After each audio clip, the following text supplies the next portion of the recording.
Сэмэнөө намайг гэдэг би одоо 10 дугаар хурлын салбар суралцж байгаа юм байна.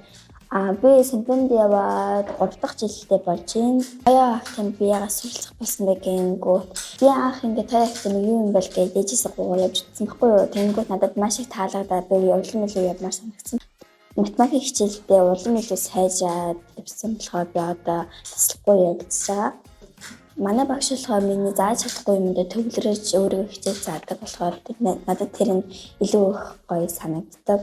Миний дуртай хичээл бол баруун тэрэгсэн хоёр ахгүй юу. Тэгээ бас хүзэж ажиллахэд би маш их дуртай. Бас оюун ухаан сайн хөгждөг.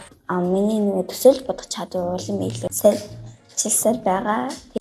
Миний болохоор ингээд ээжтэй би өмнө тэмцээнд орж ирсэн байхгүй юу. Тэгээд би 20 дугаар байдлаар сэлчихсэн. Ээжтэй хэлэнгүүт ээж мондаг нь улам илүү сайн яваа сайжраа. Улам илүү дэлхийн авраг болно шүү гэж ээж цагчсан. Надад тусалж дэмжээ багш болон ээж авдагчдаа баярлалаа.